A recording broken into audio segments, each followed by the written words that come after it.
हरियाणा के मुख्यमंत्री मनोहर लाल खट्टर ने शनिवार को समालखा के गांव जोरासी में आयोजित समालखा विकास रैली में बोलते हुए 7 परियोजनाओं के लिए 53 करोड़ रुपए की सौगात दी। वहीं समालखा के विधायक रविंद्र मछरोली द्वारा रखी गई सभी मांगों को पूरा करने का आश्वासन भी दिया। उन्होंने समालखा हलके में विकास कार्यों को करवाने के लिए ग्रामीण क्षेत्र में 10 करोड़ व समालखा शहर के लिए 5 करोड़ रुपए देने की घोषणा की।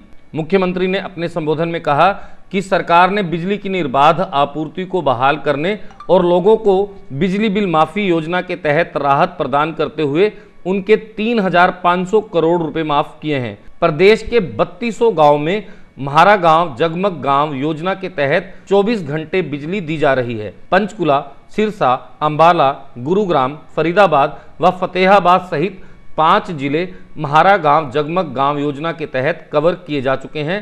रेवाड़ी व यमुनानगर भी शीघ्र ही इस योजना के तहत कवर किए जाएंगे। सीएम ने कहा कि प्रधानमंत्री नरेंद्र मोदी ने गरीब लोगों के इलाज के लिए आयुष्मान योजना लागू की है। इसमें 5 लाख तक के इलाज का प्रावधान किया गया है। गरीब, असंगठित मजदूरों, खेत में काम करने वाले मजदूरों के लिए यह योजना वरदान साबित होगी। गरीब का, किसान का, बेरोजगार का, महिलाओं का, वृद्धों का, जो पीड़ित लोग हैं उनका सबका एक भला करने का ये कोई उपकार नहीं है, हमारा फर्ज है। ऐसा उदाहरण कि एक घर की एक पार्टी और वो एक पार्टी नहीं रह सकी, उस घर में ही भाई भाई की लड़ाई में और 2 पार्टियां बना बैठे। अरे भाई, ये कोई आपकी घरेलू जायदाद थोड़ा ही है कि आपने 2 घर बना के और प्रॉपर्टी बांट ली, आधे किले इधर कर लेंगे, आधे इधर कर लेंगे। पॉलिटिकल पार्टी है, लोगों की पार्टी है, और उस लोगों की पार्टी के अंदर आप बंटवारा करके आधी इधर जा रहे हो, आधी इधर जा रहे हो। आप जनता का क्या भला करोगे, कि हमको समझ में नहीं आता। और एक तरफ भारतीय जनता पार्टी, लोग विचार कर रहे हैं कि भारतीय जनता पार्टी का 4.5 साल का शासन हरियाणा में और लगभग 5 साल पूरे होने जा रहे हैं केंद्र के अंदर भारत की सरकार की, जो नरेंद्र मोदी जी के नेतृत्व में सरकार चल रही। पार्टी ने तो अपना एक धुरंधर राष्ट्रीय स्तर का नेता उसको वहां खड़ा कर दिया। हालांकि खड़ा करते ही एक प्रश्नवाचक चिन्ह लग गया। वो ये लगा कि विधानसभा का बाय इलेक्शन, ये तो हमने सुना था कि विधानसभा के बाय इलेक्शन में कोई सिटिंग लोकसभा का मेंबर या राज्यसभा का मेंबर वो आगे बाय इलेक्शन लड़ जाए तो उसको लगता है कि मुझे अपना हाउस बदलना है, लोकसभा की बजाय विधानसभा में जाना है, राज्यसभा की बजाय विधानसभा में जाना है। या कोई लोकसभा का बाय इलेक्शन हो तो कोई विधानसभा का सिटिंग मेंबर वहां जाके चुनाव लड़े तो लगता है कि उसने विधानसभा छोड़कर लोकसभा में जाना है। लेकिन ये देश का एक पहला उदाहरण कि विधानसभा का बाय इलेक्शन और विधानसभा का ये मेंबर वो दूसरी विधानसभा के चुनाव में लड़ करके उसमें जीतना चाहता है। अरे जिस सीट के ऊपर वहां पहले बैठा है उस सीट में कोई कांटे थोड़ी चुभ के कि उस सीट को बदल के दूसरी सीट पर जाना है। वही विधानसभा, उसी विधानसभा में पहले से वो जीता हुआ है, फिर आकर के विधानसभा का चुनाव लड़ रहा है। तो हमारे मीडिया के मित्रों ने लिखा और हम भी समझते हैं कि कांग्रेस में टोटा आ गया। टोटा क्या आ गया? इनके बाद जीत में दूसरा आदमी खड़ा करने लायक मिला ही नहीं, उसी एक आदमी का उपयोग कर रहे हैं। बल्कि एक चुटकुला चल पड़ा। दुर्भाग्य से एक और विधानसभा पेहवा में विधायक हमारे उनका देहांत हो गया, उसमें भी लगा के बाय इलेक्शन हो सकता है तो चुटकुला ये चल पड़ा कि कांग्रेस हो सकता है वहां भी रणदीप सुरजेवाला को खड़ा कर देगी। किया जा सकता है।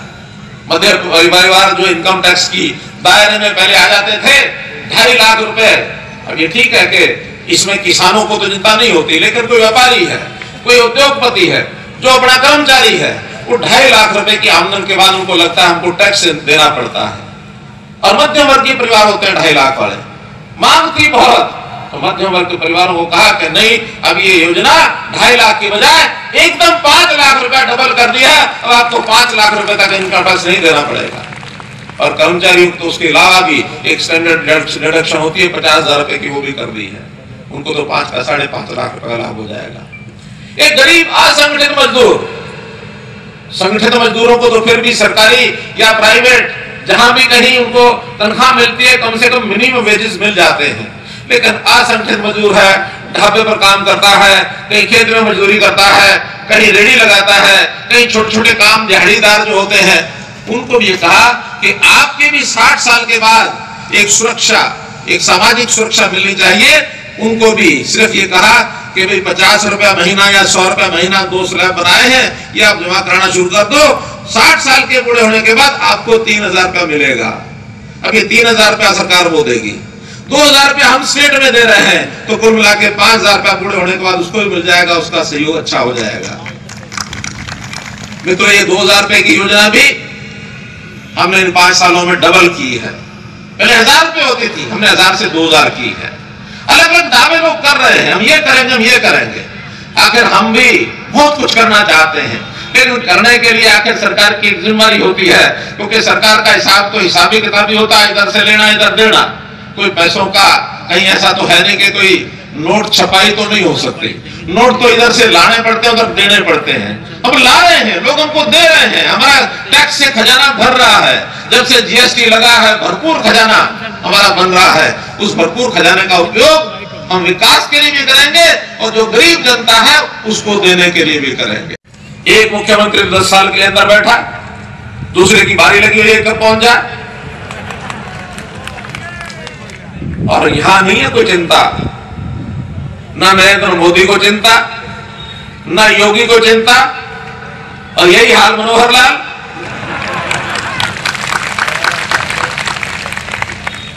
हम तो इस जनता के हित में काम करते हैं भाइयों, जनता के हित में। आज हमको पीड़ा होती है जब कोई प्रदेश के अंदर कोई ऐसा परिवार, ऐसा व्यक्ति जो भूखा सोए, जिसके घर में उसके परिवार का कोई बीमार हो जाए, उसको इलाज करने के लिए पैसा ना हो, बच्चे को पढ़ाने के लिए उसकी तकलीफ हो, ये चिंता हमको तंग करती है। देश के प्रधानमंत्री ने जब विचार किया कि आज परिवार के अंदर कोई बीमार होता है, उसके इलाज के लिए उसका पैसा नहीं होता, अपना प्यारा जो होता है उसके लिए कुछ भी करने के लिए परिवार के लोग तैयार होते हैं। छोटा मोटा कोई बीमारी हो तो ठीक, बड़ी बीमारी लग जाए तो आज महंगा इलाज, महंगे से महंगे अस्पताल में जाके आदमी कहता भी इस आदमी को, मैं अपने को बचा लो। जान तो भगवान के हाथ में है, लेकिन कोशिश तो आदमी करता है। वो कर्जा ले लेता है, वो अपनी जमीन जायदाद बेच देता है, वो हर प्रकार की अपनी कोशिश करके 5 लाख रुपए उसकी लिमिट कर दी है। इससे भी बहुत बड़ी संख्या में लोगों को लाभ मिलने वाला है।